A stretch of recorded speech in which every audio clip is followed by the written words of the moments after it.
bismillahi asalaamu calaykum waraxmatullahi wabarakaatuhu. waxaan weli ku dhex jirnaa qaybihii kale ee ku saabsanaa shakhsiyadda awlaadeennu siday u burburi karto, ama waxaa la yidhaahdo burburka shakhsiyadda, huwiyadda ama identityga da'yarteenna. qaybtan ka hadlayna weli waa qaybta Gen Z. mowduucan maanta waxaa la yidhaha identity crisis. waa qodob muhiima, waa qodob burburin kara diinta carruurteenna haddaynaan daweynin, waa qodob burburin kara akhlaaqda carruurteenna haddaynaan burburin, waa qodob u diidi kara carruurteenna iyo da'yarta inay yeeshaan shakhsiyad iyo kalsooni ay meel isku taagaan iyagoo muslim. waalid, janaalkan adaa lagugu talagalay, waxaana la yidhaha waalid legacy. fadlan saad muuqaaladan u hesho love iyo like saar, walaalaha muslimiinta la sheergaree, subscribe-na dheh si aad u hesho mar walba. waxaan rabaa waalid inaan dhahno da'yarteenna carruurteenna maanta wakhtiga ay korayaan iyo xilliga ay korayaan iyo bulshada iyo bay'adda environmentiga ay ku korayaan ayaa wuxuu keenay wax la yidhaahdo intersectionalities ama isgoys.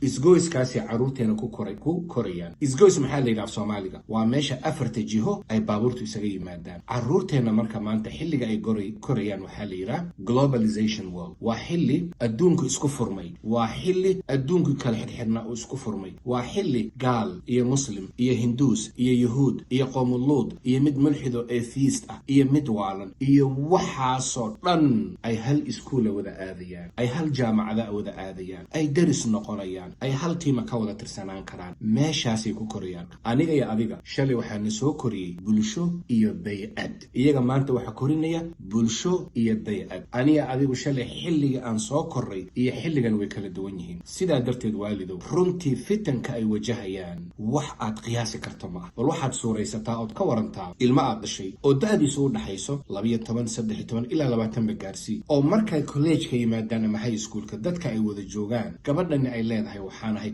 queer waa qof aaminsan lab iyo dhadig miduu yahay inuunan garanayn, oo weli u baahan waqti inuu qaato jinsiga uu yahay inuu garto. u fiirso, weli qofkan ma hubo, waa qof baaliqo weyn, waa 15 jir, waa 16 jir, wuxuu leeyahay waxaan ahay queer. qofka kale ee kalaaska la dhiganaya wuxuu leeyahay waxaan ahay NB waalid inaadan garan baa laga yaaba, laakiin NB waxa weeye non binary. waa qof aaminsan lab iyo dhadig keliya inaanay adduunka jirin ay ka badyihin. qofka xakan ka fadhiya ilmahaaga waalid wuxuu noqon karaa qof atheist ah oo kuleh anigu ma aaminsani alle inuu jiro, diin inay jirto, waxaweye bini aadamka waxa la quman un hasan. qof waxaa jira isaguna aaminsan lo'da in la caabudo, qoraxda in la caabudo, waxaa aaminsan caruur wax la dhigan kara caruur ay korsadeen dad qoomoluuda. waana ku badan yihiin bulshada maanta runtii, la-ana dadka qoomoluudka waynu ognahay waxba ma dhalaan. nin iyo nin isguursaday iyo naag iyo naag tirwaan isguursanay walciyaadu billah, dee waxba ma dhalayaan. laakiin hadda maxay korsadaan caruur? waxaad arkaysaa marka ilmo weyn oo 18 sano jira oo iskuulka ay kasoo doonayaan 2 nin oo wada socdo ama 2 dumar oo wada socdo. ilmaheen waxan way arkayaan, ilmahani la sheekaysanayaan. guriga markay yimaadaan nololtii ka duwan oo aabe iyo hooyay u imanayaan, laakiin 5 cisho kuwanay wax la bar. TV-ga waxanay arkayaan. maalin dhaweydan airportka maraya runtii waxaan arkaya diyaaradda waxa la xayeysiinayo, barnaamij la xayeysiinayo oo ahaa sida loo gato guryaha. 2 nin oo isqaba xayeysiinayay, 2 nin oo gacmaha is haysta oo iska dhigaya inay qoys wada yihiin walciyaadu billah. carruurta waxaasi arkayaan. waxay arrintaasu burburin kartaa shakhsiyadooda, shaki bay ku abuuri kartaa. la-anna markay arkeen aqlabiyadda bulshada meeshay u socto, markay arkeen idaacadaha waxay sheegayaan, markay arkaan iskuulka tii wax u dhigaysa inay waxa ka tirsan, markay arkaan dhakhtarkii daweynaya kii ilkaha kii indhaha oo waxa ka tirsan, markay arkaan bisha Juun 26 ama 28 maalinka isku soo baxaan qoomuluudka ee xitaa iskuullada calamadooda la keenay, ee wadooyinkii loo xirayo, ee aflaantoodii la shidayo, ee xitaa aflaanta yaryarka carruurta ay daawadaan characteriskooda ay ku jiraan, waxaa ku dhici kara ilmaheena waxa la yidhaahdo identity crisis. waana qodobka maanta waalid legacy uu idiin soo gudbinaya. mar labaad fadlan janaalkan subscribe dhaha, ehelka muslimiinta ana la sheergareeya. meeshaa markaan taagannahay waalid, waxaan rabnaa inaan aayad qur'aana ku eegno arrinkan iyo khatartiisa. ilaahay subxaana wa tacaala wuxuu inoo sheegay qofka muslimka waxa u sarreeya uu noqon karo ee rabbi uu ku faano waa maxay? waa inuu yahay qof mabda' leh, mabda'aana aadamaha ugu yeedhaya addacwa ila allah, isaguna wuxuu ugu yeeraya ku camal falaya. u fiirsa marka, qof mabda' xambaarsan. mabda'aasi waa maxay? laa ilaaha ila allah muxamadu rasuulullah. mabda'aasi waxa weeyaan alaa lahu alkhalq waalamr. mabda'aas ayuu ugu yeedhayaa adduunka. ilaahay baa ku faanaya qofka oo yaa ka fiican odhanaya. sidoo kale camalka uu samaynayna mabda'aasu waaqsan yahay. alle wuxuu yidhi waman axsanu qawlan miman dacaa ila allahi wa camila saalix. yaa ka wanaagsan hadalka qof ugu yeedhaya aadamaha alle subxaana wa tacaala iyo tawxiidka iyo diintiisa, isagana wax waxaanuu ku hadlayo ku camal falaya laakiin maxaa shardi looga dhigay astaan identity inuu leeyahay wa qaala inanii min almuslimiin qofku markaa inuu yidhaahdo muslim baan ahay uu ku faani karo uu shakhsiyadaa leeyahay oo markuu intersectionkan soo istaago isagoo badweyntaas ku dhex jira qoomuluud mid mulxida mid atheist ah mid shaydaana waxaasoo dhan istaagi kara dhihi kara maxamed baa la yidhaah iskuulka markuu aada aan moo odhanin maxamed baa la yidhaah guriga hadday gabadhu khadiijo ku tahay iskuulka khadiijo ku ah en odhanin waxaa la yidhaha foxy mama ama mrs k laakiin khadiijo ah markay muraayadda isku eegto gabadheennu in xijaabkaas ay garan karto meeshuu ka yimid wiilku markuu isku eego muraayadda inuu garan karo maxamed iyo qofka loogu magac daray waxa uu ahaa sala allahu calayhi wasalam iyo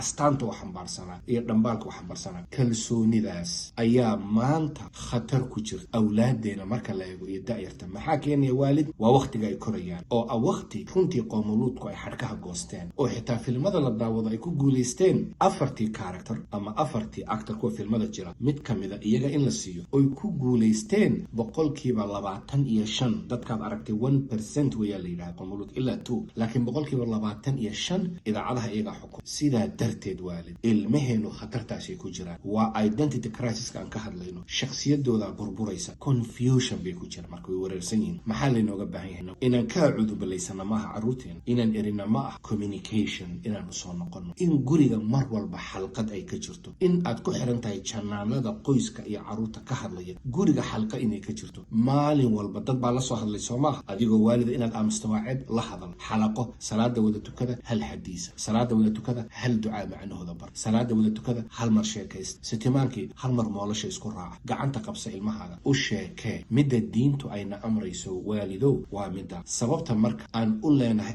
identitygu diintooda burburin karaa waxa weeyaan ilmuhu hadduunan garanin cidduu yahay inuu muslim yahay islaamnimaduna ay tahay u hogaansani iyo in rabbigaa loo hogaansamo oon bay-addu waxay kuu sheegaysa aan loo hogaansamin oo hollywood iyo bollywood iyo environment waxay kuu sheegeen aan loo hogaansamin oo screenka waxa kaa soo baxaya aan loo hogaansamin oo asxaabtaada iyo dhaqdhaqaaqyadan aan loo hogaansamin laakiin loo hogaansamo ilaahay muxuu yidhi rasuulku noo soo diray sala allahu calayhi wasalamna muxuu inoo sheegay middaasi kaga badbaadi karaan waa midda janaalkan u samayna waalid mar kale waxaan ku leeyahay fadlan janaalkan ku xidhno subscribe dheh su-aalahaad qabtana soo weydii walaalaha muslimiinta ana la sheer garay insha allahu tacaala qodobada soo socdana waxaan kaga hadli doonaa caqabadaha kale ay wajahayaan carruurteenna waa kuwaan dhashay kuwaan dhalin kuwa masaajida aan u dhisno kuwaan dugsiga geyno kuwaan rabno janaasadeena marka la keeno inay inoo duceeyaan oo yidhaahdaan rabbi arxamhumaa kamaa rabbayaani sagiira allaha badbaadiyo annaga iyo awlaadeena wasali allahuma calaa sayidina maxamed wasalaamu calaykum waraxmat ullaahi wabarakaatu.